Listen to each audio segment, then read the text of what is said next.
Serial तुमसे तुम तक में इस बार आ गया है ऐसा ट्विस्ट जिसे देखकर दर्शक हैरान रह जाएंगे। अब कहानी एक ऐसे मोड़ पर पहुंच गई है जहां अनु को आर्य के बारे में सच्चाई का पता चलने वाला है और साथ ही आर्य के दिल में भी अनु के लिए प्यार पनप चुका है। लेकिन समस्या यह है कि वह इसे खुद से भी स्वीकार नहीं कर पा रहा है। कहानी में आगे दिखाया जाएगा कि आर्य की माँ भी उसके दिल की बात पहचान लेती हैं। वह प्यार से कहती हैं, आर्य बेटा, तूने पूरी जिंदगी इस घर को संवारने में लगा दी। अब मुझे लगता है कि तुझे अपने लिए एक अच्छी जीवन साथी चुन लेनी चाहिए और वो जीवन साथी अनु भी हो सकती है। यह सुनकर आर्य अंदर ही अंदर चौंक जाता है।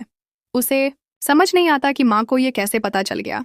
इसके बाद कहानी का असली ड्रामा शुरू होता है। आर्य अनु के घर पहुंचता है और देखता है कि बाहर से अनु अपने पापा और माँ के साथ आ रही है। वह गुस्से में अनु पर बरस पड़ता है। तुम्हारी हिम्मत कैसे हुई ऑफिस से बिना बताए निकल जाने की? पता है मुझे कितनी टेंशन हो गई थी। अनु के पापा बीच में आते हैं और कहते हैं कि इसमें अनु की कोई गलती नहीं है। दुकान में उनका किसी बात पर मनमुटाव हो गया था और वे कहीं चले गए थे। इस वजह से अनु की माँ ने उसे फोन किया और वह हड़बड़ाकर घर आ गई। पापा समझाते हैं, बेटा आगे से ऐसे मत आना और सर से माफी मांग लो। अनु शर्माते हुए माफी मांग लेती है और आर्य को अंदर बुला लेती है। तभी वहां रघु आता है और कहता है, आप लोगों ने सोचा कि रिश्ते का क्या करना है, आज का फैसला आखिरी होगा।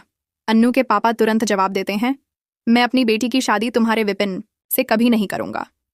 लेकिन तभी अनु सबको हैरान करते हुए कह देती है, मैं इस शादी के लिए तैयार हूं। यह सुनकर पूरे घर में सन्नाटा छा जाता है। सबसे बड़ा झटका आर्य को लगता है क्योंकि उसे तो मालूम है कि अनु उससे प्यार करती है। मिठाई बांटी जाती है और अनु आर्य के पास मीठी चीनी लेकर आती है। सर लीजिए, इस सब का श्रेय आपको जाता है। लेकिन आर्य मिठाई मुंह में नहीं डाल पाता। उसका दिल टूट चुका होता है। वह मिठाई चुपचाप जाकर पौधों में डाल देता है और वहां से निकलने लगता है।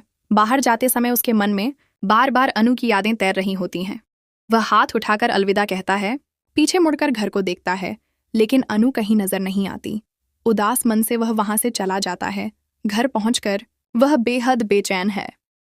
उसे समझ नहीं आता कि उसकी जिंदगी में क्या चल रहा है। कहीं ना कहीं वह भी अनु से प्यार करने लगा है, लेकिन हालात उसे ये महसूस करने भी नहीं दे रहे। वह गन से निशाना साधने की प्रैक्टिस करता है, लेकिन आंखों से आंसू बहते हैं। उसी समय उसकी माँ आकर समझाती हैं, बेटा अब तुझे अपनी जिंदगी पर ध्यान देना चाहिए। अपने लिए एक अच्छी लड़की चुन लेनी चाहिए। उधर मीरा के पास बनू आती है और कहती है, मैम मैं चाहती हूँ कि आप मुझे सैलरी के साथ साथ कुछ लाख रुपए एडवांस दे दें क्योंकि मेरी शादी तय हो गई है। मीरा कहती है, ठीक है मैं तुम्हें पैसे दूंगी, लेकिन अपने पर्सनल अकाउंट से, और उसके बाद तुम कभी भी आर्य सर से नहीं मिलोगी, चाहे वह खुद मिलने आए। अब देखना यह है कि अनु क्या फैसला लेगी। क्या वह पैसे लेकर सच में आर्य से कभी नहीं मिलेगी या फिर आर्य सही समय पर अपने प्यार का इजहार कर पाएगा।